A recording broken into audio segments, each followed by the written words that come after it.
O naufrágio do navio Titanic é um dos eventos mais trágicos e emblemáticos da história marítima. Em 15 de abril de 1912, durante sua viagem inaugural, o Titanic, um luxuoso transatlântico, colidiu com um iceberg no Oceano Atlântico Norte, levando à perda de mais de 1.500 vidas. Apesar de na época grande parte do mundo ver o transatlântico de luxo como inafundável, algumas pessoas tiveram visões e pressentimentos sobre o desastre marítimo, e nesse vídeo você verá essas premonições assustadoras e misteriosas.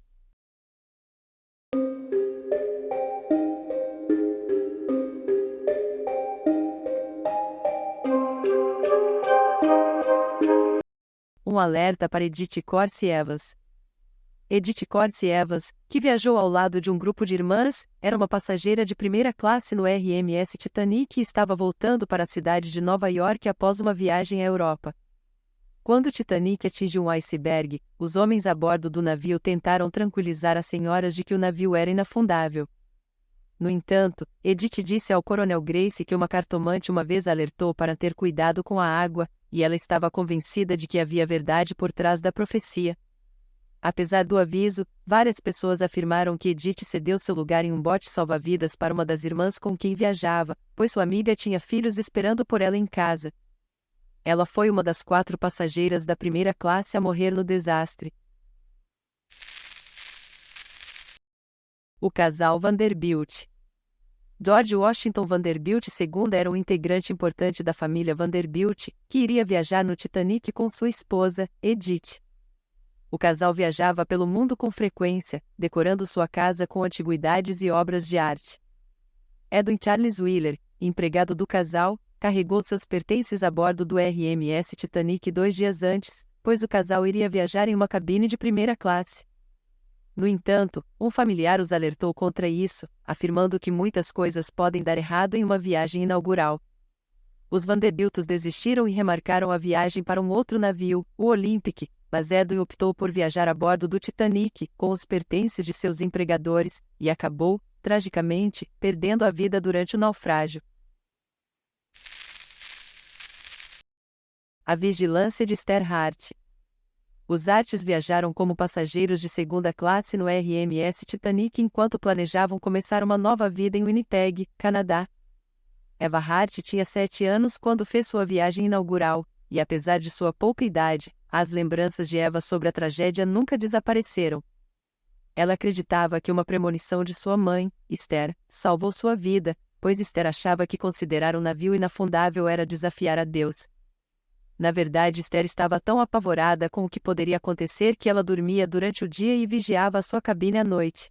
Ao ouvir o estrondo, a família teve a chance de fugir rapidamente do navio. No entanto, o pai de Eva, Benjamin, recusou-se a subir em um bote salva-vidas para permitir que mulheres e crianças escapassem e deu seu casaco à esposa, para manter a família aquecida. Benjamin não sobreviveu. A depressão de Jonathan Shepherd. Jonathan Shepherd foi o segundo engenheiro assistente júnior a bordo do Titanic. Segundo relatos, tinha um medo inabalável de ingressar no transatlântico em sua viagem inaugural. No entanto, ele tinha motivos para se preocupar, pois havia se envolvido em uma colisão naval um ano antes. Seu pai foi entrevistado semanas após a tragédia, e afirmou que seu filho estava muito deprimido antes da viagem e que não queria ir no Titanic. Naquela noite fatídica, Jonathan ajudou os engenheiros do navio a instalar as bombas na sala de caldeira número 5. No entanto, o escorregão em uma placa de acesso elevado o levou a quebrar a perna. Enquanto alguns homens ajudavam Jonathan a ir para a casa de bombas, a antepara quebrou, e ele infelizmente se afogou na água que subia. Jonathan foi a primeira vítima do naufrágio do Titanic. O sentimento estranho de Henry Wilde. Henry Wilde nunca deveria servir no RMS Titanic, pois ele originalmente iria trabalhar a bordo do RMS Olympic, navio irmão do Titanic. No entanto, ele recebeu ordens de aguardar instruções para ingressar no Titanic em sua viagem inaugural.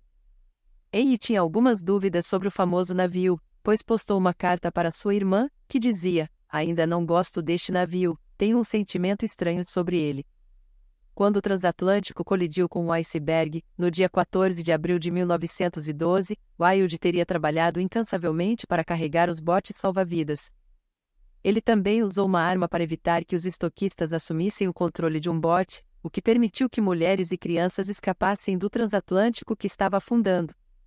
Ele foi visto pela última vez tentando libertar os botes, A e B, do telhado dos alojamentos dos oficiais.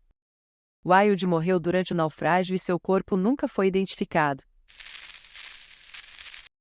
Um aviso para Alex Mackenzie. Alex Mackenzie tinha 24 anos na época em que embarcou no Titanic, porém antes de zarpar, enquanto caminhava pela passarela, ouviu uma voz que o avisou que ele perderia a vida se permanecesse a bordo do navio.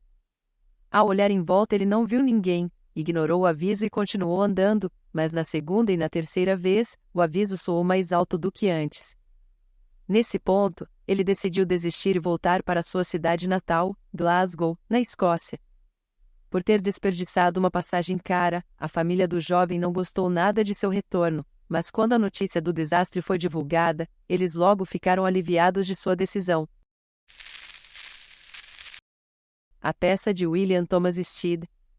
William Thomas Stead era um editor de jornal inglês, que estava viajando de primeira classe no Titanic, e seu destino era Nova York, onde faria parte de um congresso pacifista, a pedido do presidente Taft.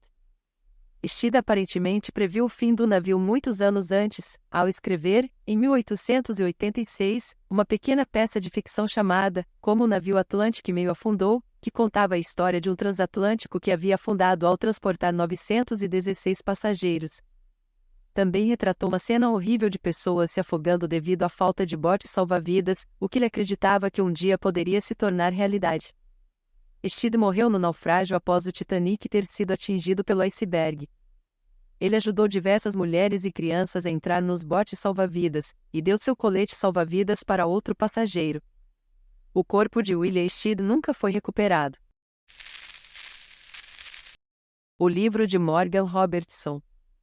Morgan Robertson também escreveu sobre um naufrágio, 14 anos antes da tragédia do Titanic.